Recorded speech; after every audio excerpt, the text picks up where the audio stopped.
Let's see. Here we go. How did I do that? Look at this now. I hear myself playing back. We can close that. That's for sure. The thing is, and I apologize for anybody who listens to the audio version of this, not only watching me on Twitch TV // The Wolf Johnson or our old YouTube channel, Get in Color, where we discussed wrestling of all sorts, myself and Leozi, formerly known as Lou Chu Rocket. I'm trying to figure this platform out. It's called EVMUX, EVMUX. I don't know if you pronounce it like that, or if you read out the letters, phonetically. EVMX, EVMUX. It's like a StreamYard platform. If anybody knows what that is, it's basically a browser-based streaming platform. That's it. And it's really good for just podcasts, talking to people. I wouldn't necessarily recommend it, though you could for like gaming and stuff like that. There is a fair amount of customization. You can do layers and add these widgets and things like that, but it's a little bit different than what I'm used to. I'm used to you doing the OBS and the Extreme, what is it called? Extreme, things like that. This is so much easier. It's a lot more lightweight, and those other platforms, they hog my resources. And the odd time, it's not too often, but the odd time it will just cause everything to stutter. And when you're getting into a conversation, there's nothing worse than having a technical issue derail you.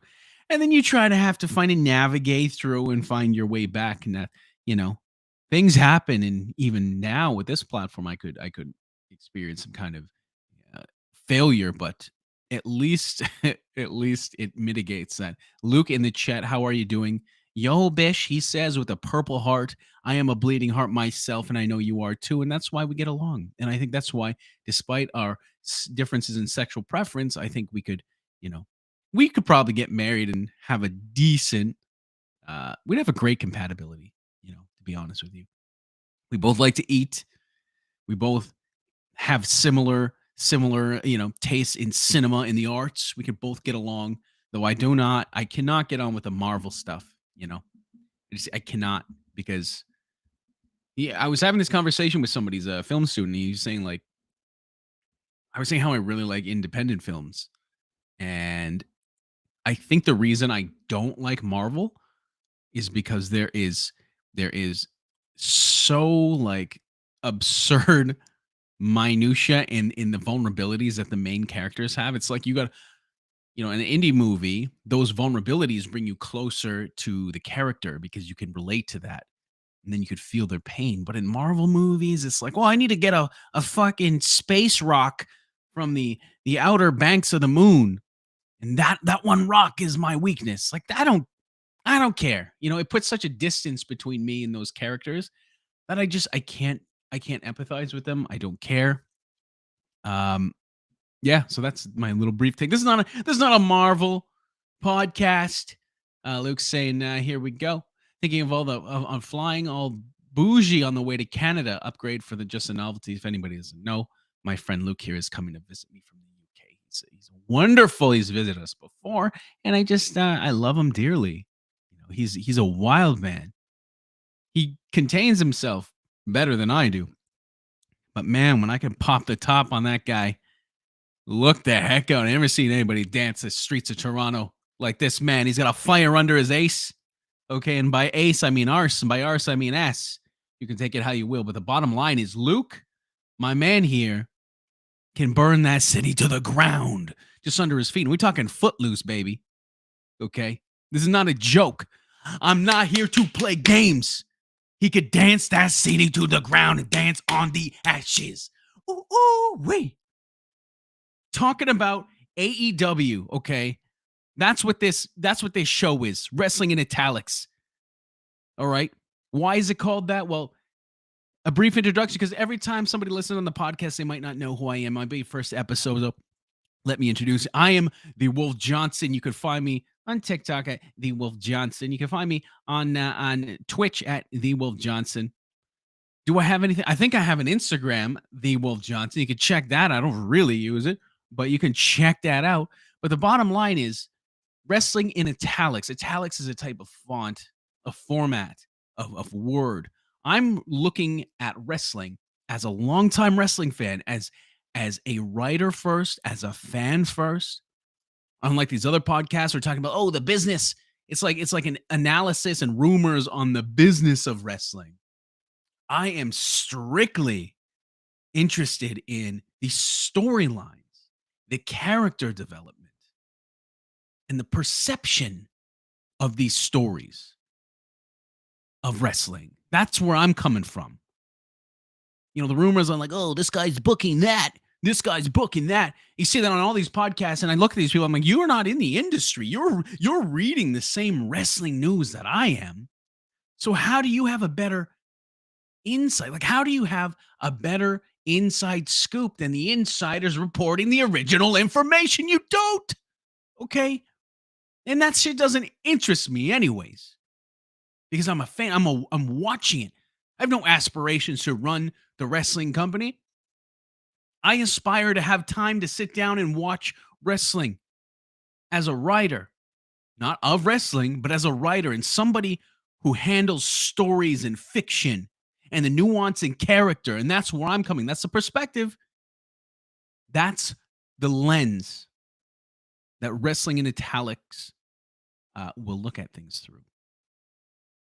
And looking at AEW Dynamite this week, my goodness, what seeds have been sowed here for this for the future storylines with Chris Jericho? Should I start? Should I start with this match, the main event? I have to, because it's on the tip of my tongue. Ring of Honor is a company that was acquired by Tony Khan. It was a smaller wrestling company. It was smaller, but had a longer legacy. And the video library is huge. Some of the greatest wrestling stars who you'll see on Vince McMahon, formerly Vince McMahon's product, the WWE. Seth Rollins, CM Punk was there. Samoa Joe, like Bryan Danielson was there. So many Ring of Honor guys came through there and became huge stars. But the reputation that preceded them was developed largely in Ring of Honor. Not to discredit the other promotions that these talents have traveled through, but my goodness, Ring of Honor, that was the phoenix that rose from the ashes of ECW. ECW cultivated this wrestling fan that was hardcore down to the technicalities of the match, the story within the match. Not always. There's a huge part of ECW that is just like a what would you say, like a fiend for violence, like gratuitous violence. And sometimes when it's overdone, and I think a lot of the time in ECW, which is a knock on it, but you can't discredit the palette that they brought to the table to paint these pictures. But some of those colors were overdone. When you overuse violence within a match, it can lose its meaning. Not all ECW fans like that kind of stuff. ECW also had this huge pocket of like highly technical professional wrestlers, world traveled veterans, and rookies that were not on the main stage, but that were better than the guys on the main stage. Like a Chris Jericho came through ECW. Rob Van Dam came through ECW. Eddie Guerrero, Dean Malenko, Rey Mysterio, Psychosis. What are we talking about here? Like, these guys were better than the elite in the business. Maybe they didn't develop, and we can talk about this. These guys didn't develop the minutia in terms of character that could have really set them apart. They could work those matches. They were like copywriters. They weren't writing screenplays, but they could, like, technically, they could write anything. Tell them what you want said, and they'll write it. But they didn't have their voice.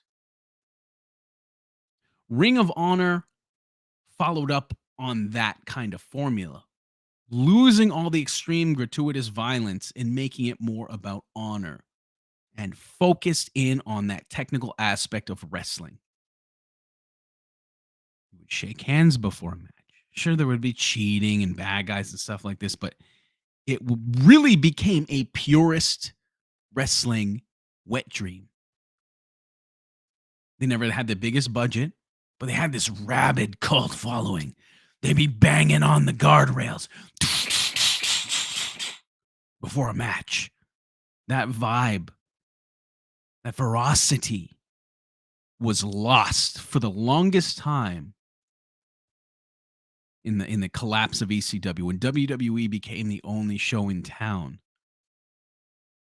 WWE was not promoting professional wrestling, admittedly, even though they're called World Wrestling Entertainment. They were doing sports entertainment, which is more like a variety show featuring characters who you wouldn't expect to have a sense of humor, telling bad jokes, poor comedy, poorly written, poorly produced segments. And a lot of people watched it because that was their only option. You know, if I'm dying of thirst and the only thing I have to drink is my own piss, I might do it. I don't know. I might, though.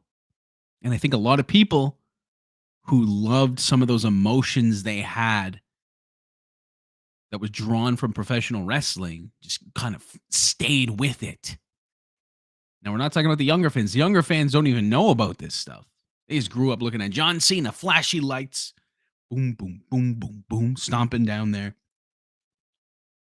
Catchphrases, things like that. Things that can easily captivate undeveloped minds because they don't need sophistication. In fact, sophistication probably works against their favor because it can get convoluted. Ring of Honor stuck to wrestling. The characters there had a little bit more opportunity, I think, to flesh out their personalities, I think, than WWE. Like authentic personalities, I would think. You know, somebody can debate me on that. That's fine. I don't have any interest in debating, but it seems that way. Luke in the chat saying, "My boy Roman Hart still is my boy Roman Hart still in the mix." Okay, Roman Reigns is the exception to the rule of what WWE has been promoting in the past. And this is a brief diversion before I get back on track. I don't want to lose my train of thought. Roman Reigns has been producing some of the best character work, and his characters that surround him in his stable, better known as faction, his family on screen, the best character work in the past, I don't know, 20 years. And it's like on-screen fictional segments. He has lost that stupid vest. It was like a bulletproof vest thing that he would wear for some reason. How are you going to be the champion wearing a bulletproof vest? In a professional wrestling ring. What are you doing? Huh? We got a bank robbery to stop? Come on now. Don't lie to me, boo. Okay.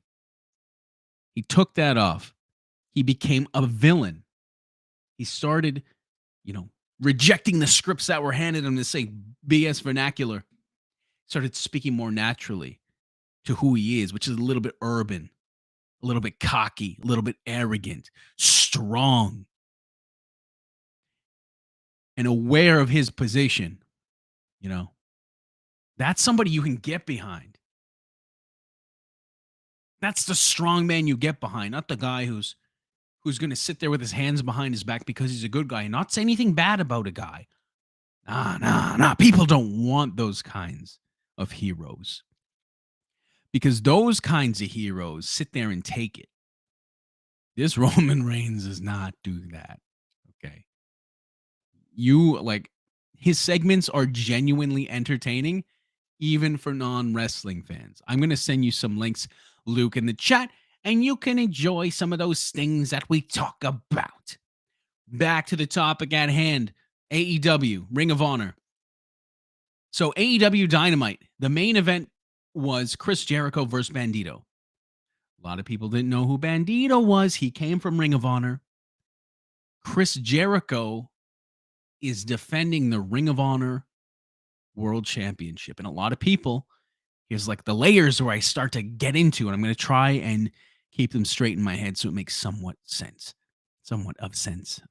Jericho was never in Ring of Honor. He was never a Ring of Honor champion. Jericho's 50, was he 51 years old? For all intents and purposes, Jericho represents, even, well, specifically on AEW Dynamite, his faction is the Jericho Appreciation Society, and they are a group of quote unquote sports entertainers because he is probably best known for his time in the WWE, World Wrestling Entertainment, as a sports entertainer. That's certainly where he got his big money and his reputation. All his most memorable moments from his debut all the way through. What was his last match? I don't know. It's Kevin Owens show, Festival of Friendship. That's how people knew Chris Jericho. They knew him like that.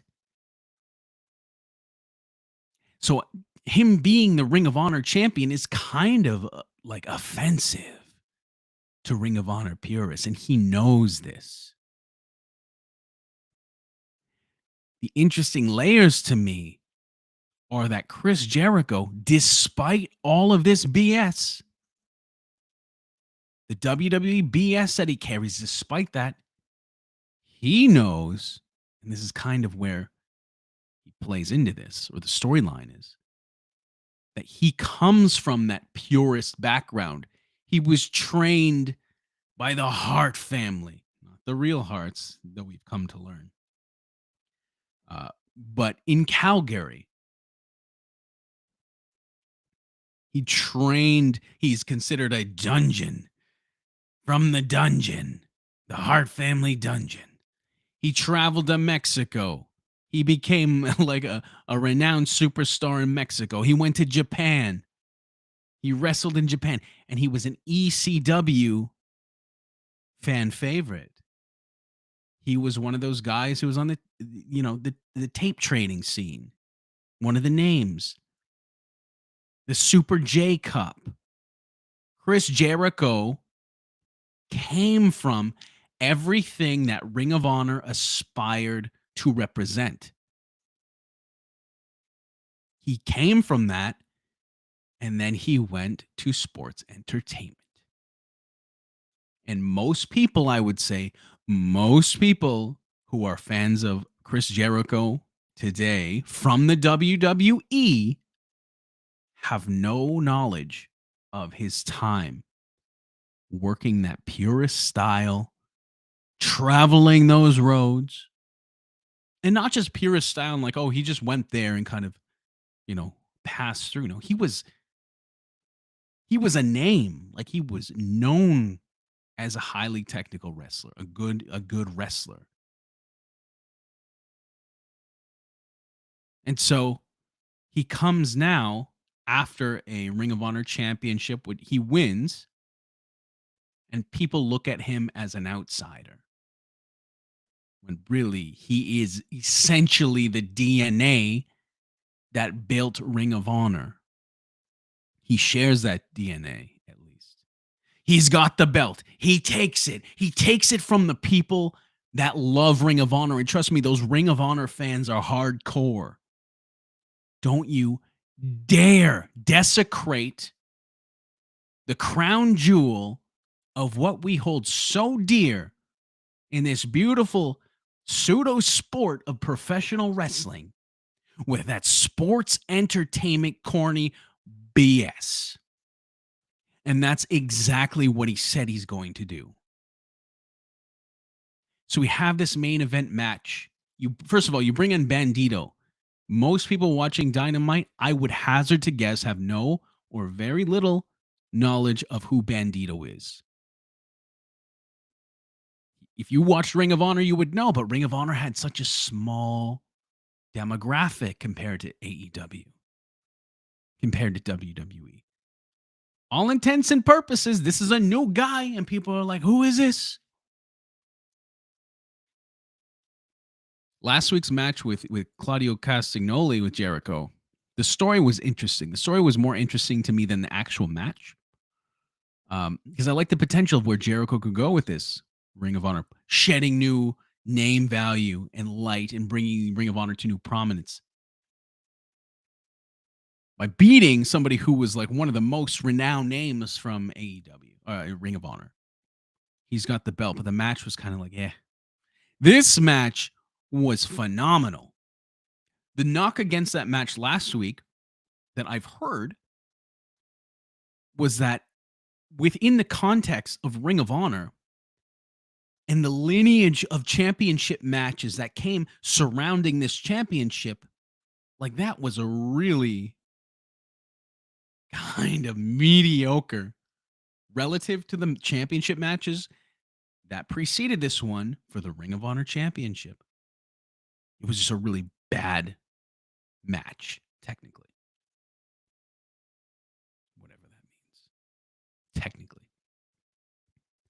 It didn't captivate me the way that old Ring of Honor matches had. So I get it.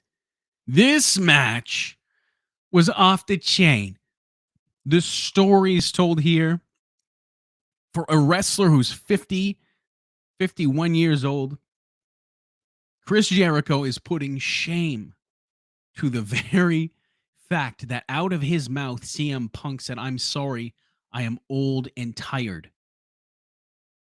Chris Jericho is doing, like, he's taking all these moves, which are critical to the story. It is critical that Chris Jericho takes some of these super dynamic moves, like this off the top rope, like backflip, moonsault slam, almost like a fall away slam or like Spanish fly kind of thing, off the top rope. Jericho has to take these elements have to be in these Ring of Honor matches for it to be feasible that Chris Jericho is able to tell his story as like the progenitor of the DNA that built Ring of Honor. That he is good enough, if not better than the wrestlers who identify with Ring of Honor. He takes all of these moves, everything, keeps up with them. He's not beat, but he at the end of this like tumultuous match, he has no choice. The only way he can win is by cheating. You know, it's a back and forth match. Bandito got him like Bandito's presentation in this. When you're looking at some of the other characters on this show who've had weeks, months, and almost no exposure, some, but when they're on TV, it's like, it's forgettable. Bandito just became like a superhero in one night. New exposure, like a whole new audience. He's made himself. So I hope we see more of Bandito on AEW because as a foil, not even necessarily as a foil, but as one of the voices of what could be the brand of AEW or Ring of Honor. Let's say Ring of Honor specifically. If we're looking at this world, I really like the idea. Some people don't like it that the television show is AEW, but there's a pocket of wrestlers that represent Ring of Honor. And I would love that they kind of have their own unique voice in terms of the kinds of matches that they have. Like maybe a little bit more dynamic than AEW. Like this, a little bit more indie-rific to some degree. With Chris Jericho, of course, kind of grounding everything in like an old school way of telling a story. Bandito brought fantastic moves. The pacing was great. He could really bring the athleticism. But I believe it was Chris Jericho's pacing and those little moments that allowed people to connect to them. Because you could throw all the moves in the world at somebody, all of them. But if you don't have the right pacing between the moves, You eliminate the possibility for the fans to connect, A, to understand what the move was, how it affects the character moving forward, and B, to connect with the characters, the emotions that go into the move, the person delivering the move and the person receiving the move. Moves change the dynamic of the match. Moves change the momentum. Moves change the pace. Moves are scenes in a movie, these big spots. I truly believe like you had to have like a high octane series of scenes, like a Michael Bay kind of back and forth for a little bit with Bandito driving it and Chris Jericho slowing it down. And you had to have Chris Jericho willing to receive all of it. See, I don't know that the story I want to see from Chris Jericho in this is that he is substantially better than the wrestlers from Ring of Honor. I'm more interested to see the story of Chris Jericho as the Ring of Honor champion, being a dishonorable champion, winning by being smarter than the dynamic, high octane wrestlers, smarter than the identity of Ring of Honor. And I think that's where you bring Ring of Honor to the next level, the next plateau. Having all these different flavors in there. And my God.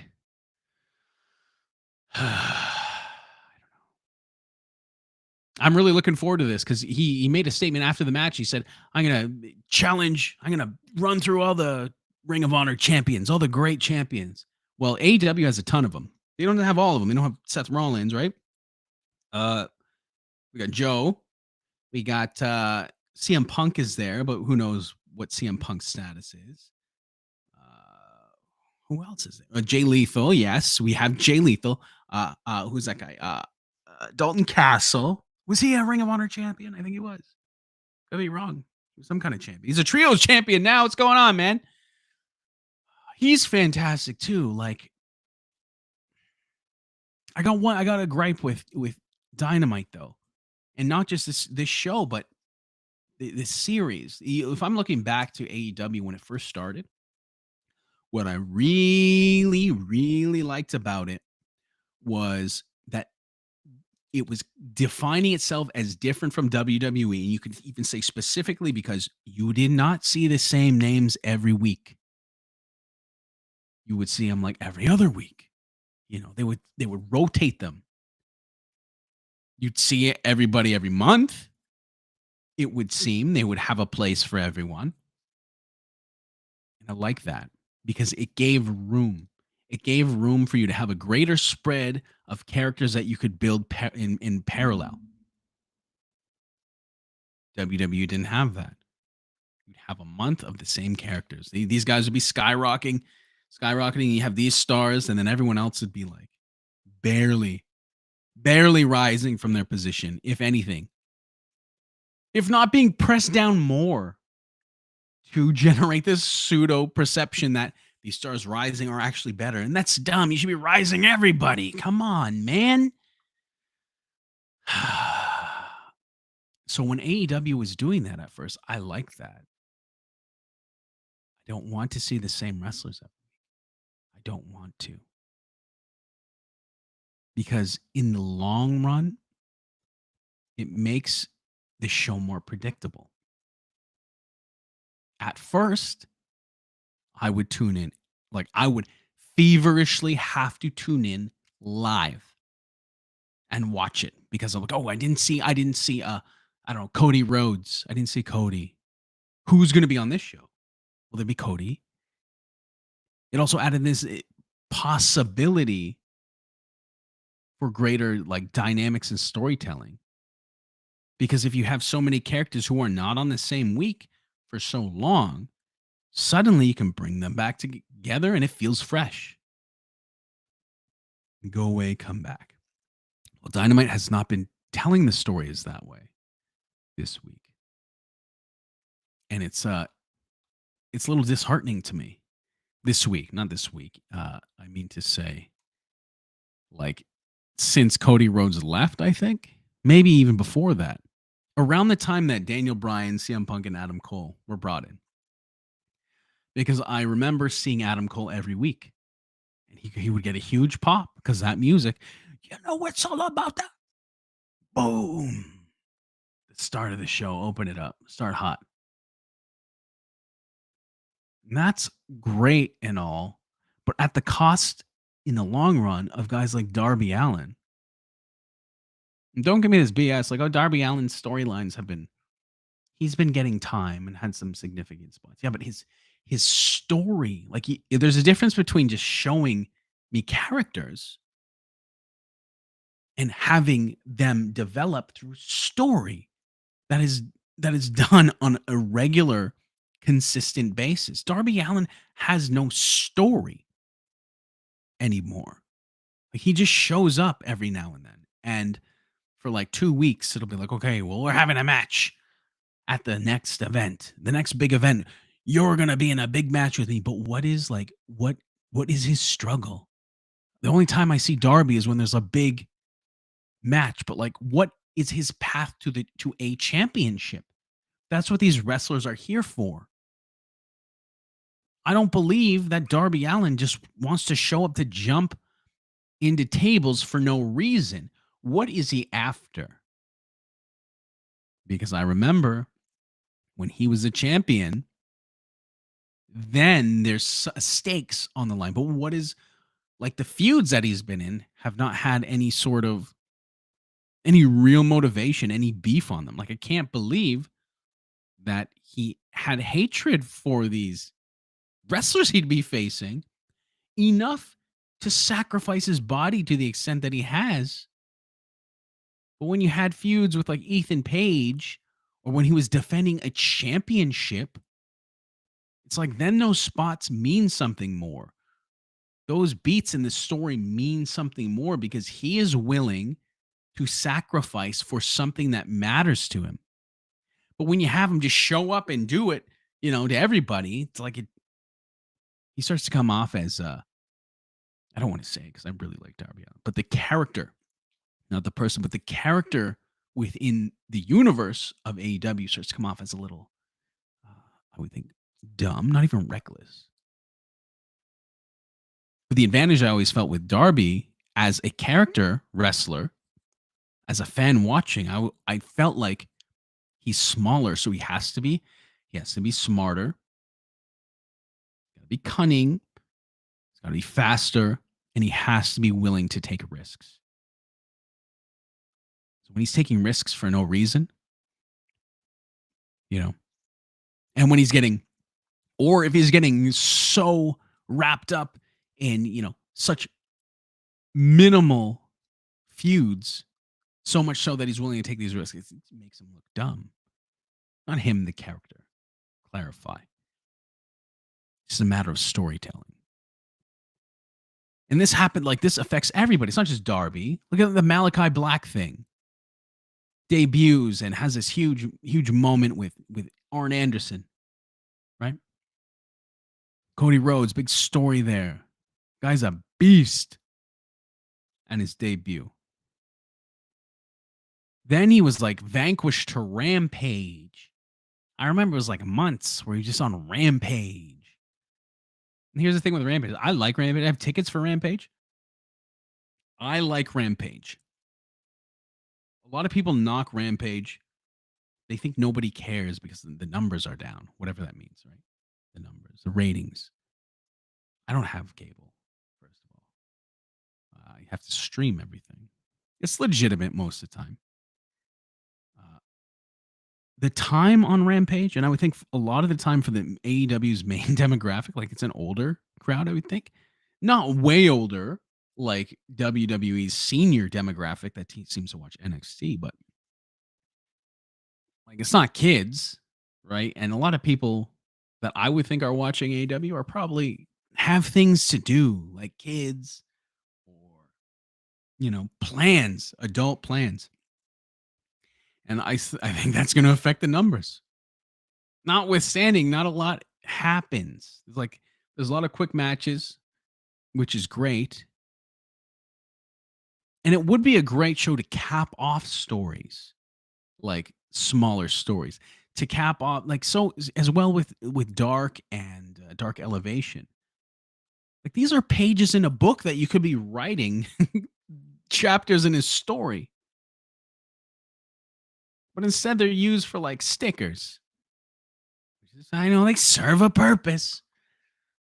Let's raise everybody. Let's give more people time to develop their characters. It doesn't have to be a lot, but I know some characters are a little overexposed. You don't need to see the same characters every week, in my opinion, because it's going to oversaturate the same kinds of confrontations that you have on a week by week basis. The John Moxley match, okay? I got to tell you, the one thing I really like about Tony Khan is his promoting. And when he promoted this match, we had a story of John Moxley coming off a the championship win over Daniel Bryan, the new champion, and he's got Juice Robinson in an eliminator match. Juice Robinson is a character from New Japan Pro Wrestling. And this is where we go back into the idea that Luke in the chat says Tony Khan is very good, fellas. Can. He says Tony Khan is a Khan. He's I don't know his lineage. Maybe he's Indian. I don't know, but yeah, he's kind of good, fella. Tony Khan. So John Moxley wins a belt. He's a champion now. This is where I like Tony Khan's ability to draw stories from other universes. New Japan comes in.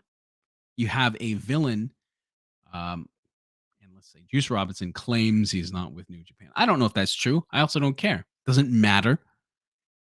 But he's from that universe, so he's coming from there as this like rogue gang leader, gang member, so to speak. And Tony Khan says if Juice Robinson wins this match, he will earn himself a championship opportunity against John Moxley on so and so date. We have been conditioned as an audience that when we hear that kind of stipulation on WWE for so long, if you hear that kind of stipulation, well, obviously he's going to win it. Otherwise, it's just a dumb stipulation to add to something. Why would you just add it if he's not going to get the match? Well, they had a pretty good match. I think Juice Robinson, his identity as a wrestler to me is far more interesting now that he's a villain, that he's with the Bullet Club, because he looks like somebody who's willing to be desperate, but is capable enough. He's got like this biker vibe to him. And maybe it's just his appearance, but he's a little bit flamboyant. But having come from Finjuice, a team that was overly flamboyant in my opinion, uh he's added like a gritty darkness to his character, and that makes it believable. So I can't believe anybody in 2022 is that joyous, that loud, that colorful. And he seems like somebody who's sick of the shit, and he's willing to go to length, especially when he's carrying that Bullet Club flag. Bullet Club, in my opinion, has had a really hard time trying to re-identify itself after after the Elite left.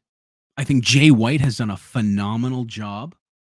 He got my kind of interest back um, in what the Bullet Club is, but there's like that aspect that Tamatanga.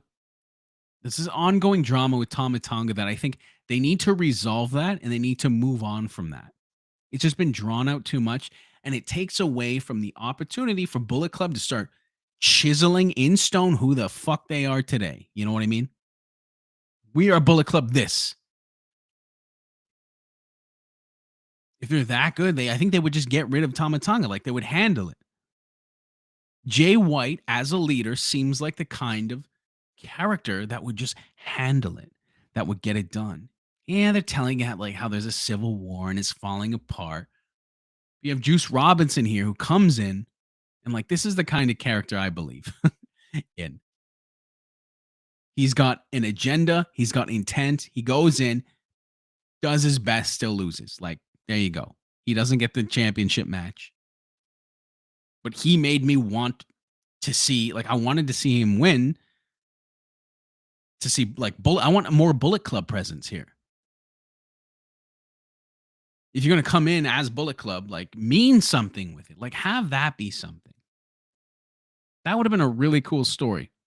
Bullet Club and BCC, BC and BCC, like that faction warfare. All that to say, like, Moxley right now feels like he's floating. They put the belt on him, and he's just going to go through some contenders. He's going to go through Juice Robbins. He's going to go through Hangman Page. Do I think Hangman Page is going to win? Doesn't matter. Doesn't matter what I think. The story they're telling, though, with Hangman will be intriguing. Because Hangman has, like, he needs to find some redemption, in my opinion, for what CM Punk said about him. Though I don't know that they will. But it would be a message of redemption if he won the belt. How do you save face for Hangman in this? And here's a thought though. Like, does Tony think like that? Is Tony operating right now? Is Tony writing these stories? I don't think he's writing his book in wrestling. Does he think about these stories as if the media scrum and that drama didn't happen? Because for the longest time, you had a significant portion of viewers tuning in to see what happened from the follow to that thing. So what the heck? What do you do? You have this lingering MJF with a coin or the chip in the background. How do you implement him, or will he? Will he just distract? These are two baby faces again. You got two good guys going at it. It's an interesting story. Where's Hangman? He's floating. So is Moxley, in my opinion. Here's another thing. You need that villain. MJF is the villain, obviously. And most people will assume that the story is going to go in a way that MJF will become the champion at some point. And because people have that thought in mind, I suspect people just feel like Jon Moxley is just in a holding pattern. How could you shake that up? In my opinion, as a writer, like people kind of forgot about MJF before. I don't think you necessarily I wouldn't take him off screen by any means. And I wouldn't have him stop saying, I got the token. But I would ensure that you're still having big moments with Jon Moxley and you're still telling an independent story, independent from MJF, of Jon Moxley, because he still has to walk a path somewhere. He's going to have his own triumphs, his own failures. I would see. I don't know if I wouldn't jump the gun on MJF. I don't think. Like, I think you need to have stories that are good enough with Jon Moxley to move MJF with his poker chip to the back of your mind. Jon Moxley's story has to be front and center. And MJF kind of has to be lingering in the back of your mind, as he says he is. Because every time he has a mic, I'll be in the back of your mind when you're wrestling a match. Well, I think you should be in the back of everybody's mind so that we can still establish Jon Moxley as a fighting champion, to make his championships, victories mean something, to make his reign mean something, so that when we get to the match between MJF and Jon Moxley, we don't just assume, well, MJF is winning. Like, let's build up Moxley still. He's considered one of the best wrestlers in North America right now because of like the amount of work that he's doing. I'm not talking just technically, but he's telling stories in GCW, independent promotions, and AEW. So like his stories are everywhere. So you can't on AEW, in my opinion, you can't kind of narrow that down into nothing. And I feel a little bit weird that this match was in the middle of the show when the AEW championship, the grand prize, should have been, in my opinion, the main event. You know what I mean? Instead, you had Ring of Honor be the main event. Great match, though. Not knocking that.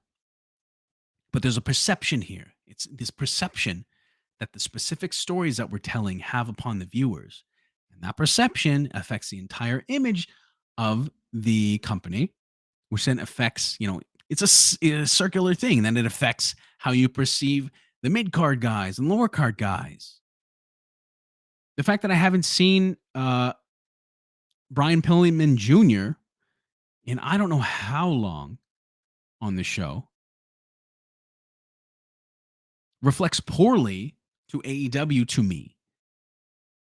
You know what I mean? And then that affects to me how some of the other guys appear. Like if they're pushing somebody else, I'm like, well, yeah, like I don't know. It's a weird thing. I have a hard time getting behind some of the characters that they're pushing so hard to me because I know there's other characters who are like good that are getting like no time. They just go away for so long. You know what I mean? I don't know. How can I say that? How can I say that? It might make sense, might not. It doesn't matter. But this show, I don't know. The stories they're telling. They brought back Paige. I don't like that story. I'm just gonna say it right now. This is the way that the segment was orchestrated. The story that she could tell. She came out saying, "I'm gonna lead a revolution," and then she like flubbed her lines and said, "Like, oh, I'm nervous." If you're nervous, how are you gonna lead a revolution? You know. So where do we go from here with these characters? Where can we take Paige or Soraya or whatever she's called? How do we work with the idea that Tony Storm got booze when Paige says she's the best champion that AEW has ever had? How do we do that?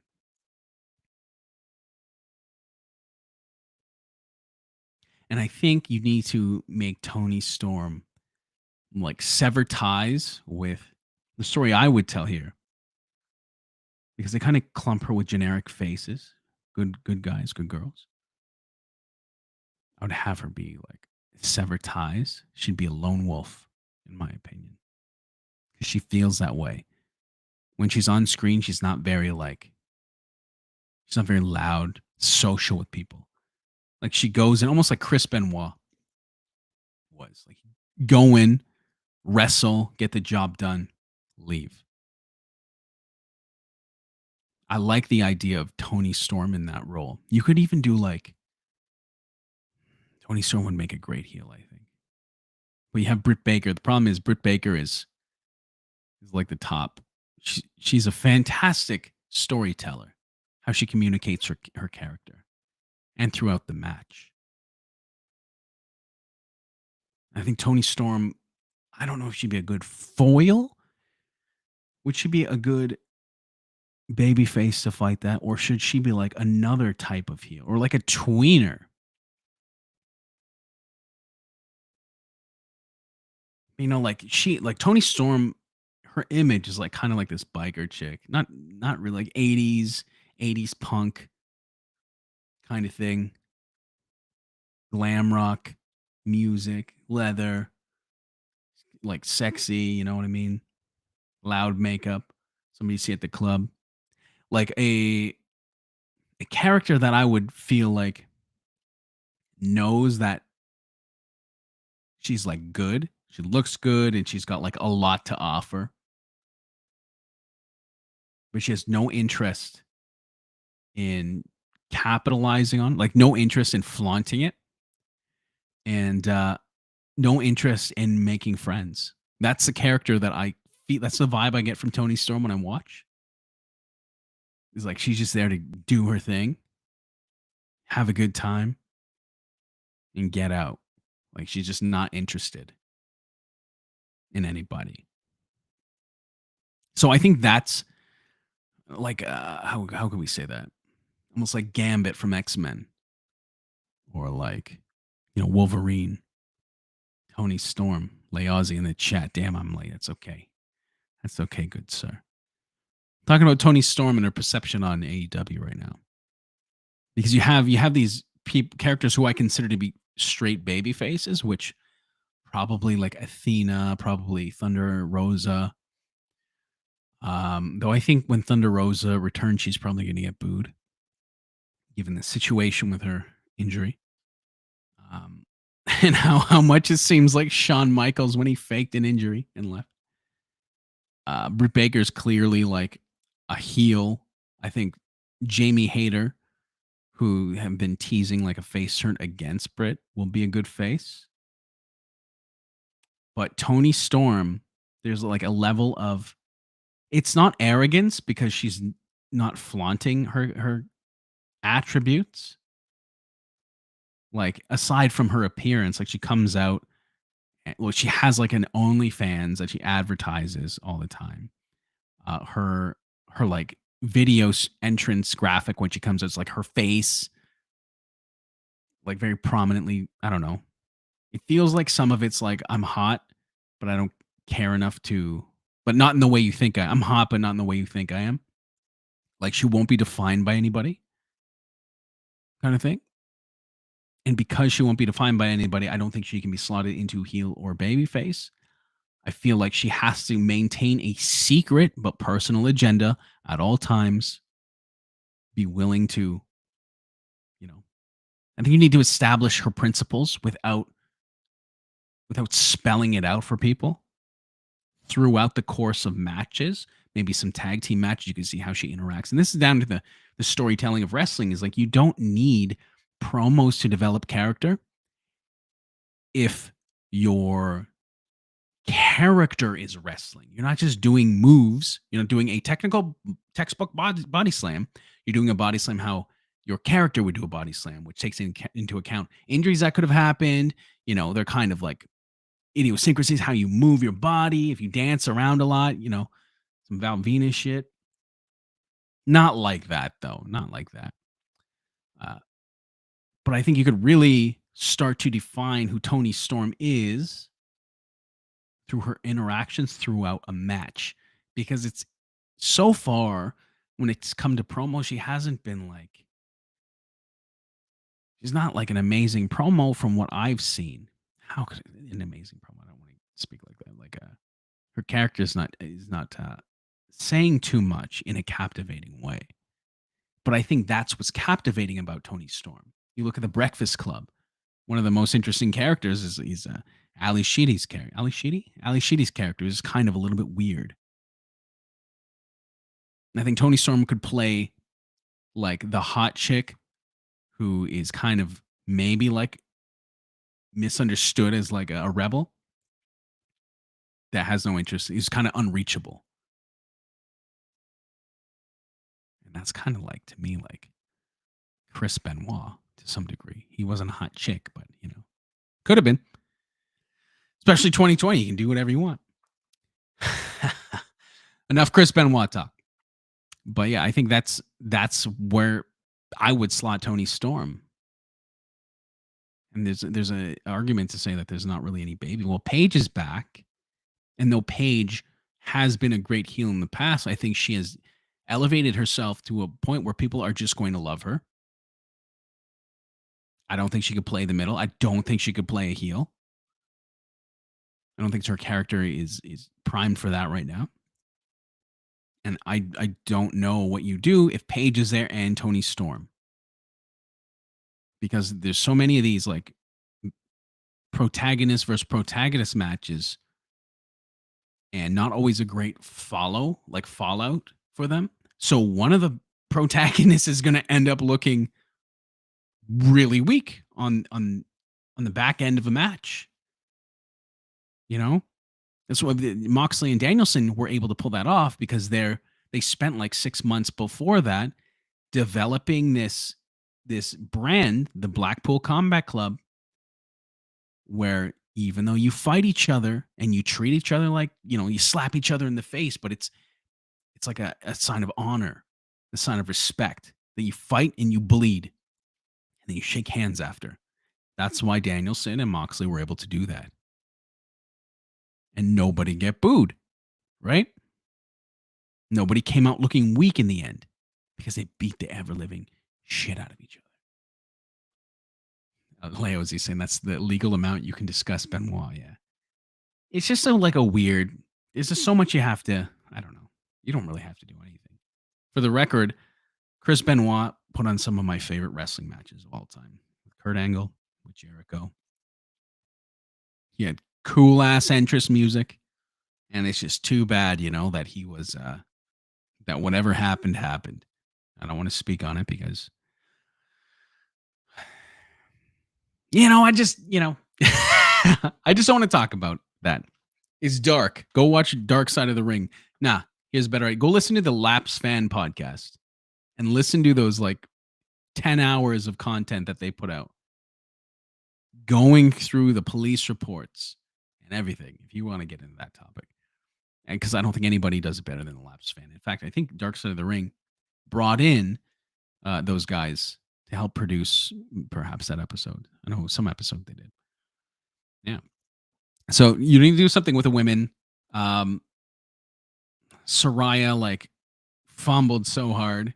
I think it's okay. It's not a story you can't correct, but the story that they were going to tell, the character came out saying, I'm going to lead a revolution here. Then she said, I'm nervous. In my opinion, somebody watching it, like that story then changes the dynamic because Paige is no longer like this strong revolutionary. Now Paige is a vulnerable revolutionary.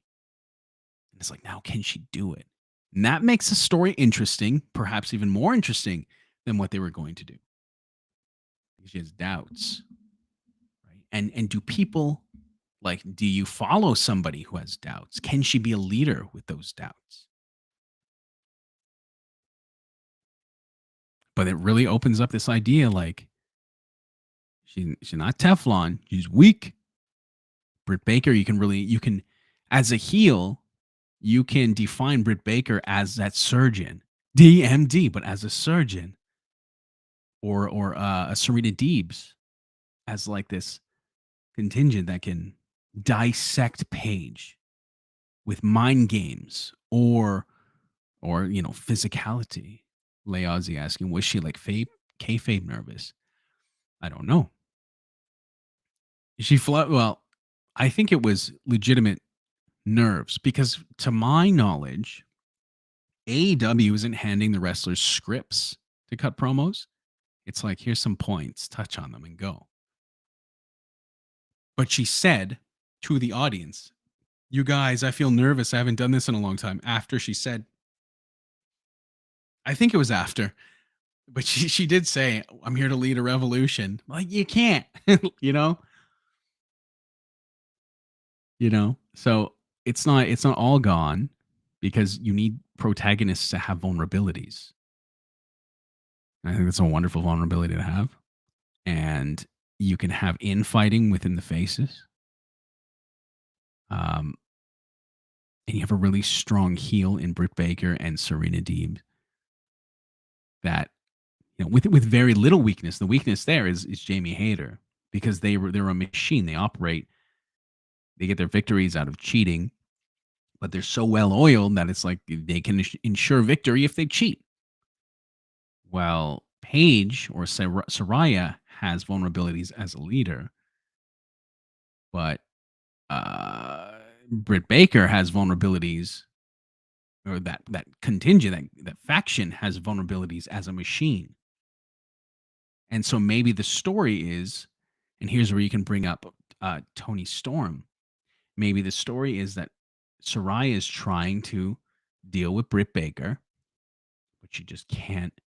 Like, she's not strong enough of a leader to get it done on her own.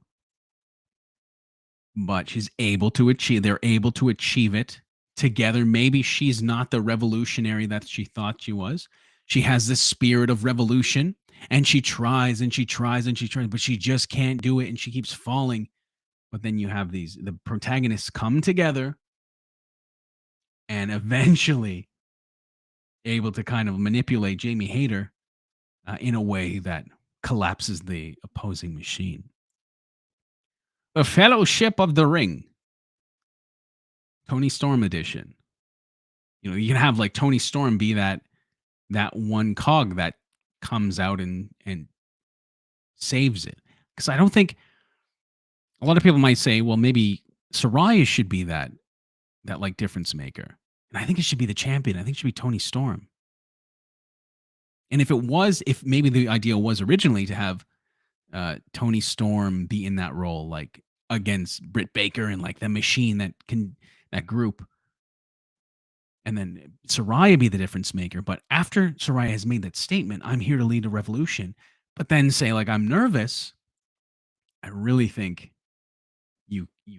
you go with that story. Well, that's what I would do. I would tell that story where Soraya walks in like she owns a place. We're gonna get this done. Does everything she can, but that well-oiled machine that Britt Baker has put together is just too much. They're not quitting. Like Soraya's not quitting, but they just can't get it done. And they start losing. They lose their guys or the girls one by one. And it's like they take out Athena. They take out I don't know who else is there. Sky Blue, um, Nightingale. The faces are just falling down. Then it's just Soraya.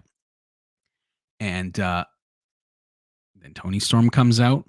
Maybe there's some situation that you flip Jamie Hayter leading up to that, and then boom, you protect Tony Storm and the championship. You protect Tony Storm as the champion, that you protect that role as being the strongest in the division. You protect Soraya, in my opinion, as somebody who's not going to quit, who has the spirit of revolution, though you don't ignore the fact that she's been injured and she's been around for a while. You can't ignore that. And you keep moving forward, because I think her story, I think there's a lot of value in the story that Soraya could tell of her having endurance and resolve. Maybe not the strength to overcome, but the will not to fail. Maybe that's what the story is. While in parallel, you're defining Britt Baker and her machine as like nearly unbeatable. But you also, in this situation where Jamie Hayter's kind of getting ready to flip, when she flips, the machine collapses. Then you establish Jamie Hayter as like a strong pillar, like a main reason why Britt Baker was able to achieve the championship. There's another strong babyface or tween or whatever you want to do, but a contender, right? Strong characters. That's not going to hurt Britt Baker. Her to lose that feud is like an antagonist. It's not going to hurt to have her lose at the end, have to regroup and come back smarter. Maybe new group of people, or maybe no group at all. But then when they come back, they can now, she's got Jamie Hayter, Tony Storm, and Soraya. Like, you can build this feud over a long period of time. It's this dog barking. But you come out with everybody looking better, everybody playing a pivotal role. That's a story I would tell from this, because I don't know what they're doing. Like, I don't know where they're going to go with this. Not like that matter. Who cares, Wolf, if you know or you don't know? I'm just saying, like, as a fan, as a writer who watches wrestling, these things matter, because I got to tell you, I am primarily drawn to wrestling from the characters. And for a lot of people, that means the promos. It's not what it means to me. It means how the characters come across to me, how they're relaying their vernacular, whether it's on the microphone or their body language in the ring, how they do their moves, their pacing, how they uniquely suffer from one another, how they differentiate in all those ways. That's how I watch wrestling. And so a lot of the times if I'm watching a match and they're just doing like it's a spectacle because they're all doing these flips, if I can't pull a character out of it, it's not connecting with me. If I can't identify their vulnerabilities or their strengths through their body language, it's not connecting with me. And I can't empathize with the characters. If I go into the street and I see somebody walking with the swag, I have an idea already of like maybe like what some of this person's vices are and maybe their weaknesses, or clearly they have something going on because they have confidence. That's that's the storytelling for me. Those are the characters that I'm talking about. I'm not talking about just the words they say on the mic. You can have great orators who can't do anything in the ring, and sometimes I can compensate. But I'm a wrestling fan that is open to enjoy all aspects of it.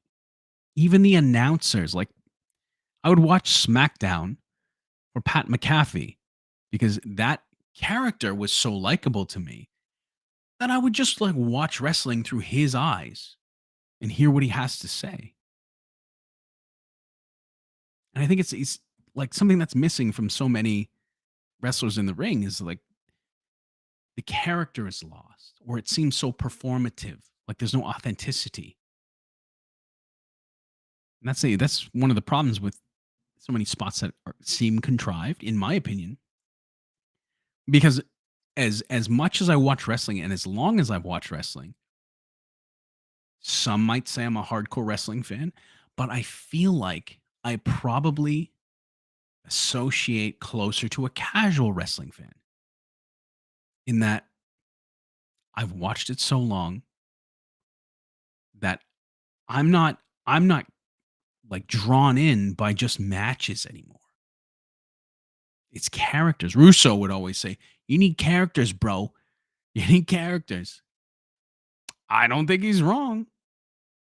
You know, I don't care about the jobbers. I really I want to get behind underdogs. But if you just have a jobber who comes out here and just loses, like the victory means nothing to me. And like the time that the match is happening, I can just go away. You're not going to keep me. But when they had, like James Ellsworth, right, before his match with Braun Strowman, come out and say like all a man needs is two hands and he's got a fighting chance. Like, okay, like let's see what this character is made of. This person is made of. And he was really campy and goofy, but at the time there was no options for wrestling. It was WWE. And so at the time, like I would take that, like, okay, characters have motivation. These are humans. Like Ozzy's saying, yeah, man, I watch from the same angle. See, like, yeah, like that's a valid perspective that I think the IWC doesn't necessarily I don't want to speak for the IWC, but it seems like from what I read, because I don't engage with it, it's like a lot of purists, like hardcore purists that I probably don't associate with or can't um, correlate with. Is the win loss system paying off 3 years deep? No. No is a short answer, and I think that's a huge detriment to AEW because it's like it's a free way to tell stories. Like it's free. You put on these win loss records, then you can start to leverage the wrestlers that you have on your YouTube shows, which is AEW Dark and Dark Elevation. They're winning matches, so you can bring them to Dynamite and be like, "Oh, this guy's like 13-0 on Dark. Let's see what he's made of." So he comes in. He comes in as like it the same way like this young athlete was scouted from high school. Like he was this, this, and this. Let's see what he has to offer. They're free storylines. Even if it happened by mistake, like how the Undertaker accidentally had a streak and suddenly they started promoting it. Like it's free. Like I was saying, it's like making movies or music without taking in other forms of art as inspiration. IWC don't really watch wrestling like that. That's exactly it, Lou. And that's why wrestling in italics here is coming from the perspective of a writer. Obviously, I read. Obviously, I watch films. You know that. You know that. Anybody listening, maybe they don't know that. That's how I see it through. And then it's easy for me to parallel not only my experience on people that I know on the street. Here's the thing, too, right? Like, I think wrestling needs you to have outside perspective. I think wrestling, for it to be most effective, needs you to have some kind of life experience with other characters in your life, outside other forms of art, in order for you to truly be able to resonate with the depth of a roster. Because if you can't empathize with people's suffering in different forms, different struggles, then how are these angles that are not rooted purely in sport ever going to take? If you think everything is stupid because it's not wrestling, then you're not going to appreciate like the biggest stars in wrestling who were not the best wrestlers, you know? Was Steve Austin the best wrestler? He was pretty good before he got injured, right? Like he was pretty technical, but he's still like lumbersome and clumsy. But The Rock wasn't the best wrestler, not even close. Like Shawn. Okay, Shawn Michaels was amazing, but was he even close to the plateau of Austin or The Rock? Not even close. Not even close, dude. Bret Hart was amazing, but was he close to the plateau of The Rock or Austin? Not even close. You know what I mean? Like, I guess you could take like Kenny. You could look at it from Japan's angle. It's a little bit different. Kenny Omega reached a plateau, but yeah, like Okada is considered one of the best wrestlers of all time, and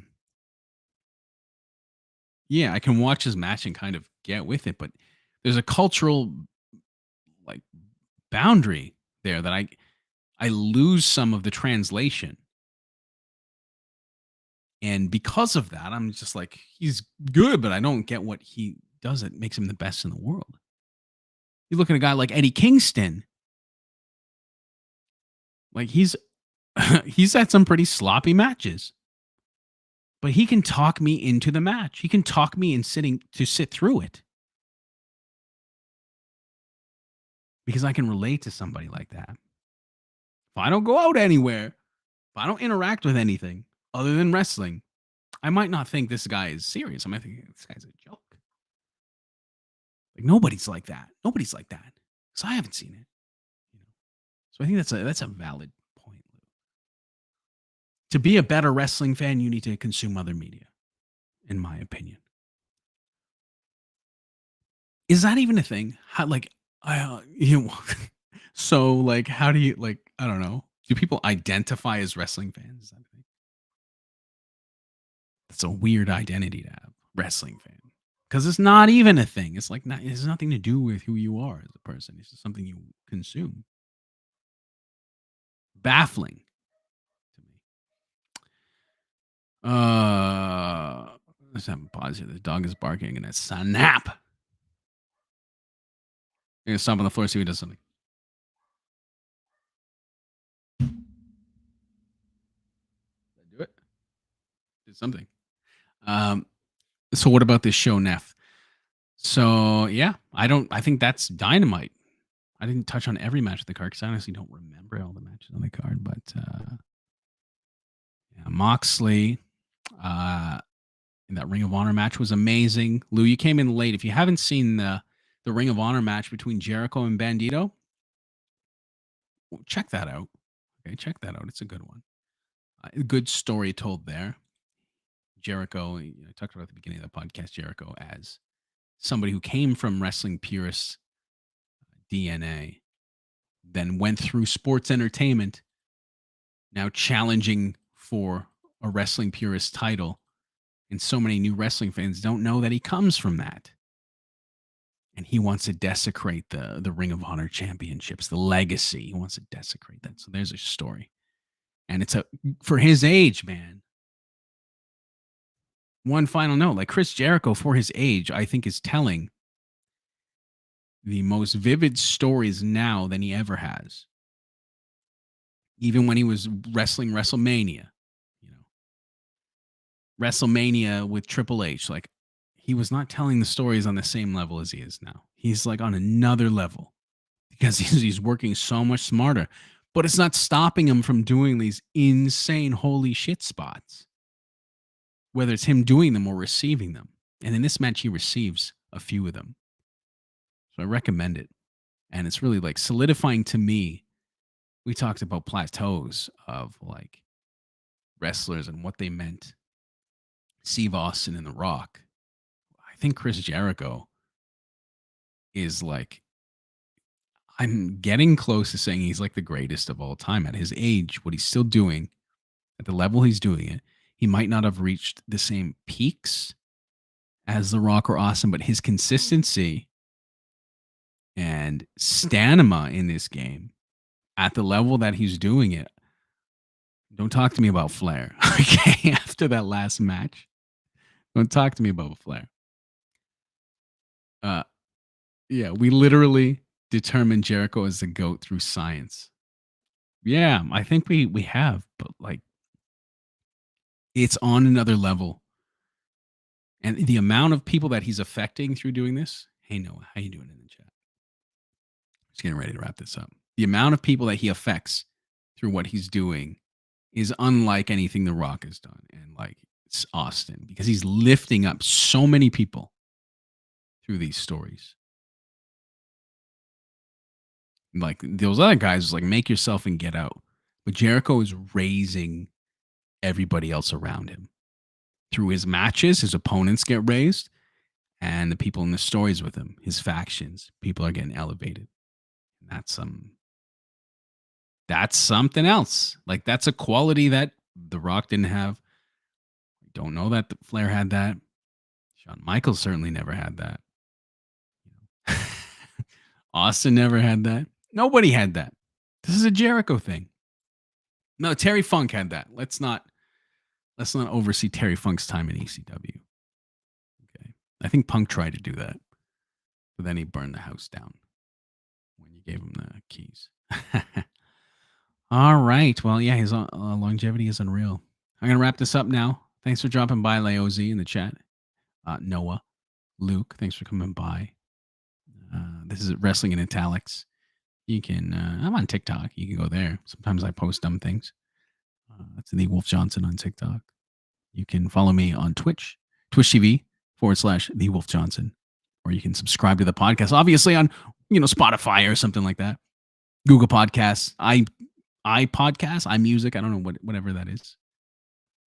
Follow me there for the podcast version.